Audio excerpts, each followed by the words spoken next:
In late August, when the prairie swayed like a golden lake and the mountains wore a haze of smoke from distant wildfires, Claire Donovan rolled into the small Montana town of Granite Ridge with the air conditioning up and the Maps app arguing with itself.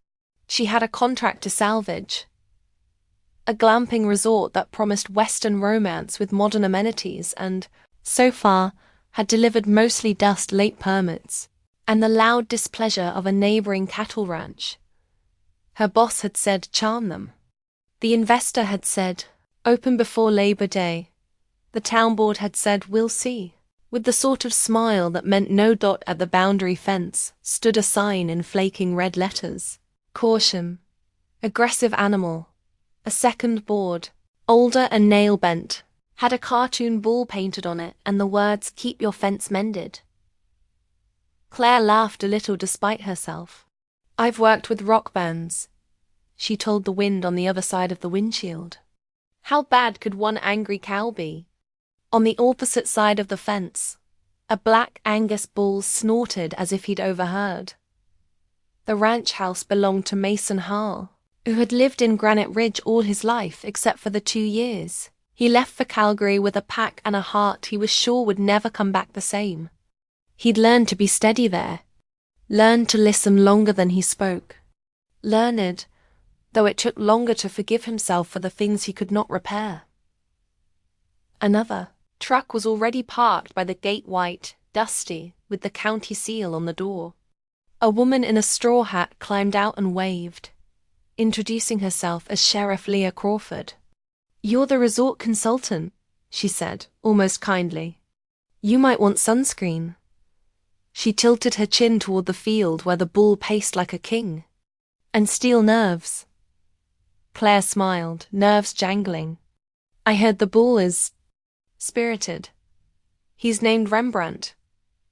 The sheriff's eyes crinkled. Because he's good with dramatic strokes. You'll want to meet Mason first. When the man stepped onto the porch, Claire felt her rehearsed speech PR goals, noise control, cooperative events, mutual benefit dissolve into a simple, treacherous human impression, broad-shouldered, quiet-eyed, more handsome than a person on a deadline should have to handle. He reached the gate, wiped his hands on his jeans and offered one. Mason Harley, he said. You must be the one they sent to make trouble look like progress. And you must be the one they warned me about. Unlikely, he said with a half smile. People don't warn folks about me. They warn folks about him. He jerked his chin toward the bull, who lifted his head with a wet gasp and pawed the dirt. Leah excused herself with the promise she'd be back for coffee later. Mason unlocked the gate, gestured Claire inside, and the latch clicked behind them like a small decision made. May I be honest? He asked as they walked the fence line. Please. You don't need a permit. You need patience. The valley's tired of fast talk. If your resort tries to open with fireworks and midnight music, you'll pick a fight you can't win. Claire looked across the grass at rows of canvas tents that still smelled like new canvas. Our investors will not accept a soft opening. Then you'll meet my neighbors, Mason's voice cooled. They're older than your investors and not as easily impressed. Claire folded her arms, and the summer lotion on her skin caught the light. She was 33, too seasoned to be dazzled by a quiet voice or a pair of eyes the color of the lake at dusk. Yet she felt the ground tilt as if the ranch itself had leaned in to hear how she'd answer. She lifted her chin. I'll hold community nights. Hire local musicians. Give free passes to families. I know how to talk to people. Mason studied her, really studied. As if opinions were fence posts he preferred to drive once, straight. Then he nodded toward Rembrandt. I'm guessing you've never worked with a partner who weighs a ton and resents the sight of your car. I once worked with a drummer who thought shoes were a government plot. That's not the same. He stopped walking. The bull had sidled closer. separated from them by 3 boards and a lifetime of instincts. He listens to breathing more than words. He knows when someone's pretending to be calm. He knows who respects his space. We tell visitors that, and they still climb the fence for a selfie. People ignore warnings. That is what people do, she said, softer than she meant to. Signs are the first warning, he said. Stories are the second. And the third? He met her eyes. A look. For a long beat, they simply stood there. The woman who had come to fix a dream, and the man who had learned to mistrust them, listening to Rembrandt's breath and the small, unprofessional sound of her heart in her ears. Claire's phone vibrated. Her boss's name lit the screen. She let it go to voicemail. "Let me try," she said finally, and Mason's brow creased. "Try what?" "Talking to him." "You can't talk to a bull, Miss Donovan." "Then maybe I'll let him talk to me." He opened his mouth, closed it, and then, against what he would later call his better judgment, he led her to the fence, briefed her on not making sudden movements, and said he'd step back but stay close. "If he shifts his weight," Mason murmured, "you step away. If he lowers his head, you don't move at all. Sometimes stillness says more than speed." Claire's heart thrilled and stumbled like it had never learned to keep a steady beat. She wasn't sure which made her more self-conscious, the bull's massive presence or the man's steady one. But she knew with a certainty she did not expect that both were going to matter. She leaned forward a little, speaking as if addressing a grumpy uncle. "Hey there, Rembrandt. You and I both know I'm not supposed to be here, but I want to understand." The bull flicked an ear. Dust rose around his hooves like smoke. Claire felt the heat of afternoon on her neck and imagined him feeling it too. The weight of it, the way it makes temper short. On instinct, she lowered her gaze a fraction and unclenched her hands. "You want quiet," she whispered. "I do too. Sometimes. More than I admit." Rembrandt snorted and showed a long line of teeth. Claire did not flinch, and Mason, who had learned to tell when a person's bravery was real and when it was a role, felt something inside him tip. People ignored warnings, but sometimes they learned, too, the story no one wanted to tell. They agreed to talk again the next day. Claire drove into town at sunset with the windows down, letting the smell of cut hay and river willows play with the city perfume she'd not yet learned to leave behind. Granite Ridge contained one bar with a port and a view of the fading alpenglow, and a diner that served pie with the sort of seriousness that made people hush a little when it arrived. She chose the diner. Mason was already there in a corner booth, a mug in his hands like a small stove warming him from the inside. He stood when she reached the table. Nobody had stood for her in a long time. "Local etiquette?" she asked, sliding in. "Respect," he said simply. "Not a rule. Just a habit." They split a huckleberry cobbler and argued quietly about noise ordinances and shuttle routes. As the plates cleared, conversation widened like a river leaving its canyon. He learned about her mother in Toronto and her father who'd stayed in Boston after the divorce. About the summer, Claire had been a camp counselor in Vermont and discovered she was good at pulling off miracles with a budget and a smile. She learned about his sister who taught 4th grade in town, his father who taught him fence knots but not always patience. The year Mason had planned to sell the ranch and didn't, because the land had put a hand on his shoulder and asked him to stay. They did not talk about why she wore a thin ring on a chain instead of a finger. They did not talk about the small line between his eyebrows that looked like a healed cut, or a long habit of frowning. They did not talk about what it means when a person's voice grows gentler, mid-sentence because it has found the other person's. Listening. When he walked her to her rental cabin on the resort property, the canvas walls snapping softly, the moon had risen, and the fields smelled like hay and cold water. He paused by the step. "I was married," he said into the dark, surprising them both.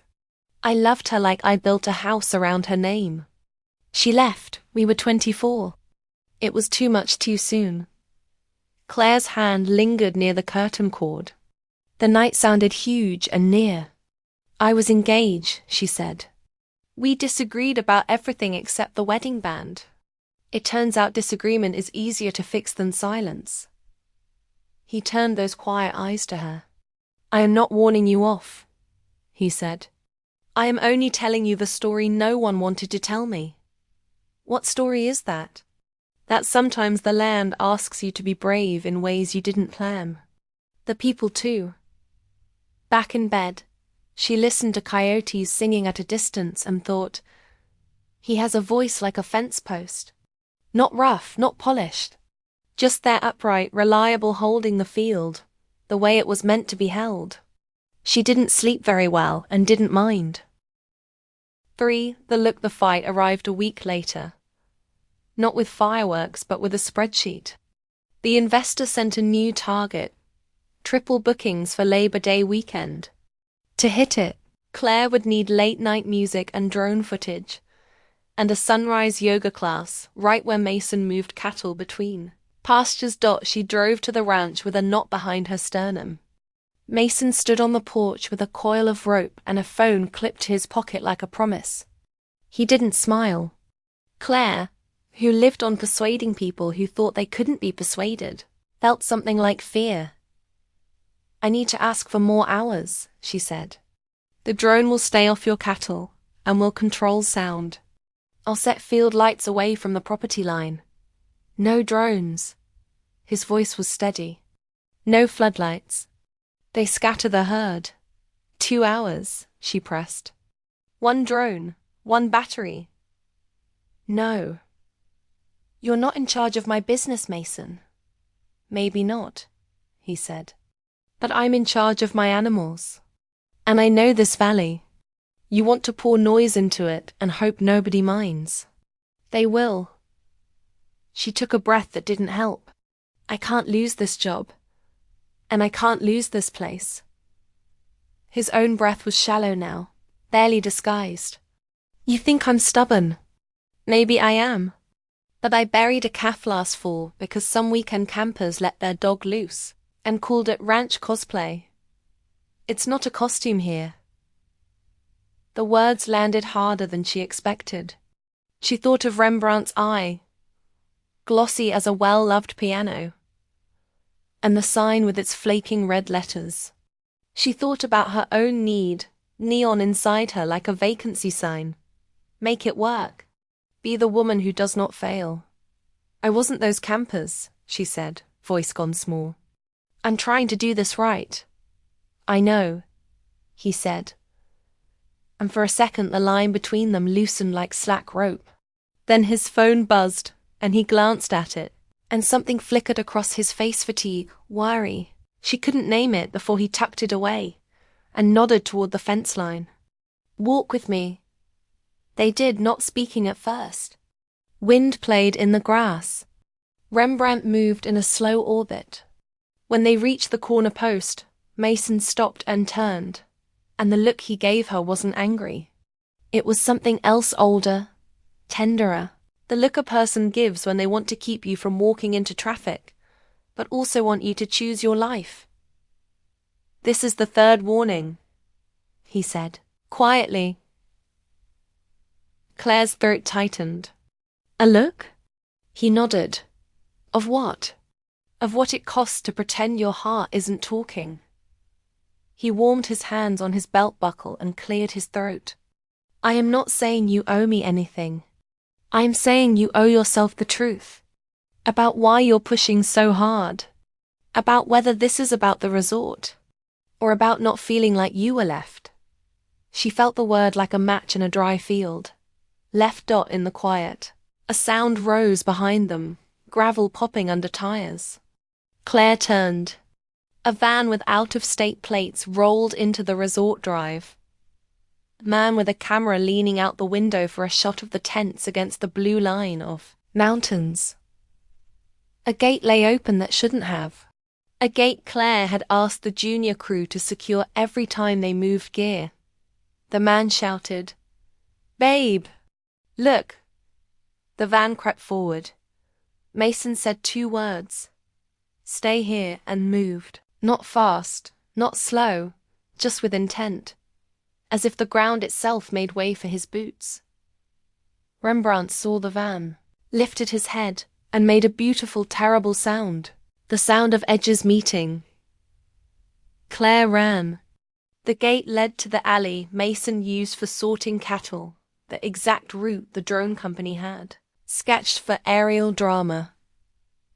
The van cut the corner inside the alley, the camera guy grinning at his screen. Claire waved both arms. "Stop. Hey. Stop." He didn't, or couldn't, or didn't know how to see a person not holding a sign. Mason whistled a short, sharp note, and Rembrandt swung his massive head. For a split, stuttering second, the bull seemed to consider splitting the world in 2. Everything slowed, the way a minute can widen if it's about to hurt. Mason's steady voice from earlier buzzed in Claire's head.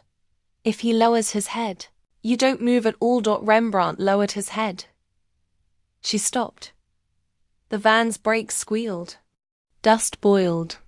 Rembrandt's hooves bit into ground, and he thundered past her in a blur of muscle and heat, aiming not for the van but for a shadow in the dust, the open gate that invited everything wrong. Mason reached the latch before the bull did. He caught it with his palm, slammed it closed, and swung his weight, hanging there like a bell clapper, while the bull skidded to a halt inches away, bellowing his outrage at an insult older than men. The feeling of being cornered. For a second Claire thought the gate would burst. It didn't. It held. Mason held. Her own lungs held and then let go. A sob and a laugh braided into one impossible sound. The van inched back. The camera guy shouted an apology that dissolved under the bull's hot breath. Mason, still holding the gate, turned his head just enough to find Claire with his eyes. "You okay?" he asked, voice thin. She nodded and then said, "Because they were past politeness, I am now." 4. The bull she didn't see coming. They sat on the tailgate of his truck after the dust settled, knees almost touching, drinking water like it was the first water. Neither of them was good at not looking at the other. "You weren't wrong," she said, the first to speak. "I was pushing because something inside me was afraid of stopping." She pulled the ring on the chain from her collar, felt the cool circle against her pulse. "He left 2 Thanksgivings ago. I moved fast. And then I didn't move at all, and now moving fast feels safer." Mason nodded without satisfaction, as if he knew the cost of being right. "Stopping can be loud. What did your wife teach you?" she asked. "Except how to hate shiny suitcases. That leaving and loving aren't opposites." He looked at the field where Rembrandt grazed as if the whole episode had never happened.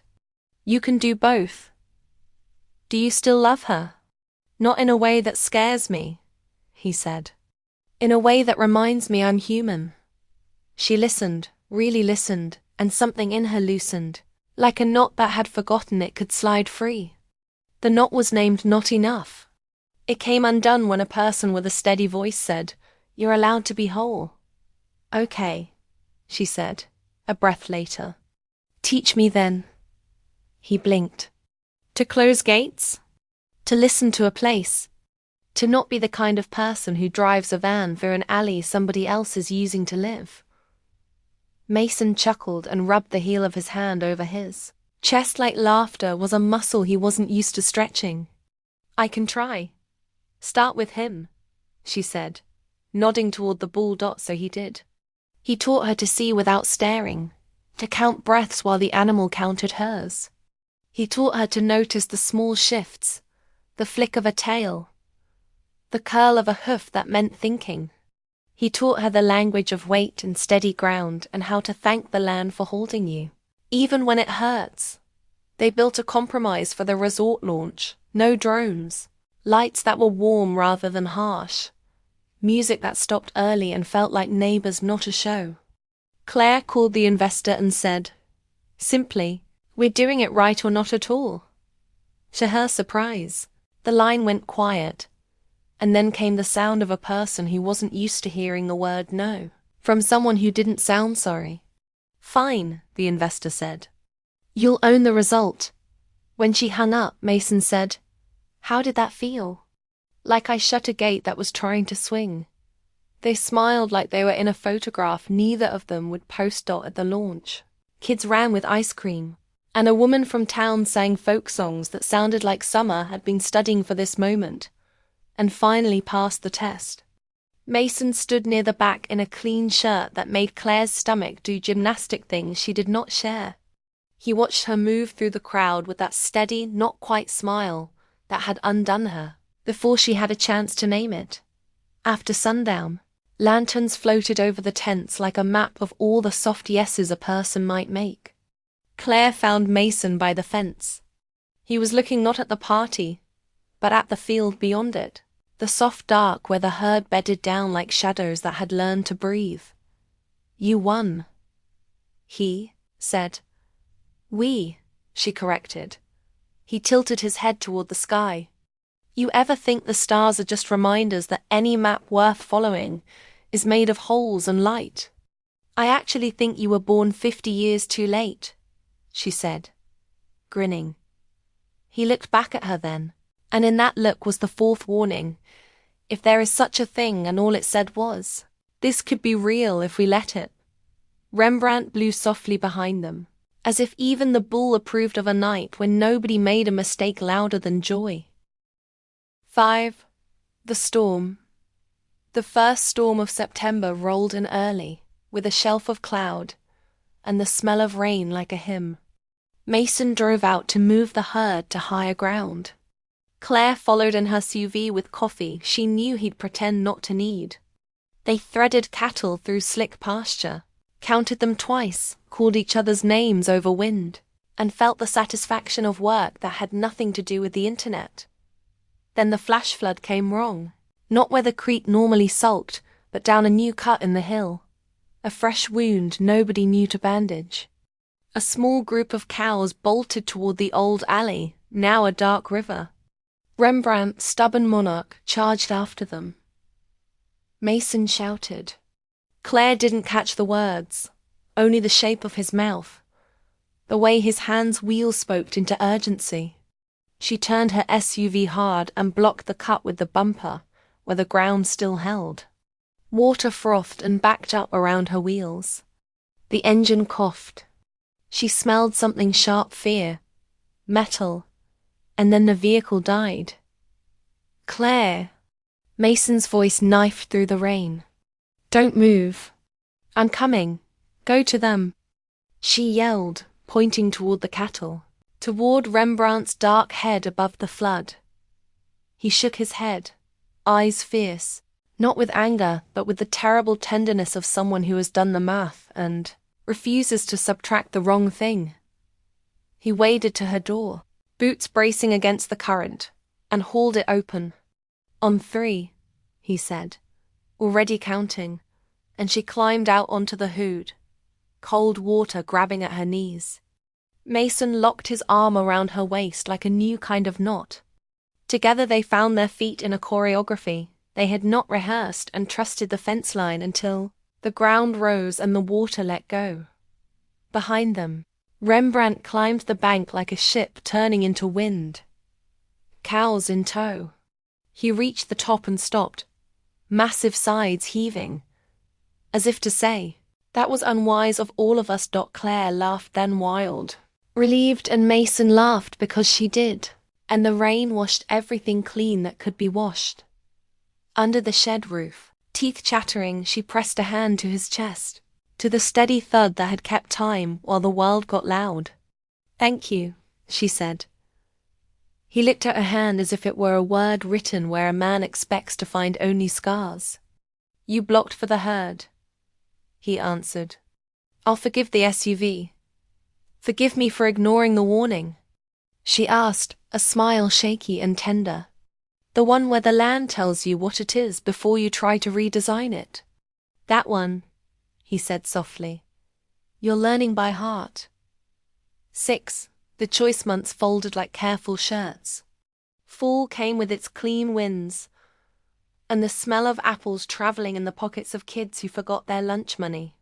Claire took longer drives with smaller goals. Mason learned to say please to a future he no longer feared. They were not reckless. They were not certain. They left each other room, and the room filled with the small domestic proofs of wanting. A thermos on his porch with her handwriting on a sticky note. A flannel he, accidentally, left in her truck that fit her like a borrowed promise. A playlist she made for fence-mending days that he pretended to hate but never turned off. On Halloween, the town decorated the diner with paper bats and a pumpkin that someone carved into a cowboy boot. The investor called again, this time with a new offer. Portland wants one, he said. We need you in Oregon by January. Claire's breath made a slow white bloom on the cabin window. Portland would be a promotion. It would also be a goodbye. She hung up with a muted yes and a pain she didn't have time to name. That evening she walked the fence line. Mason met her halfway, because of course he had counted the hours since her truck last moved. They stood near the corner post where the first real truth had landed months back. She told him. He listened. His jaw worked once. A man doing math. Congratulations, he said. Steady. You earned it. I don't know, she confessed, words tumbling. I can do it. I'm good at it.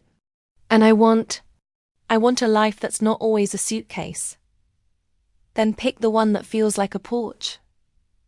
He swallowed. Even if it's not mine. Rain threatened. The west turned the color of unpolished silver. Rembrandt ambled close, a dark presence like a punctuation mark. What do you want me to choose?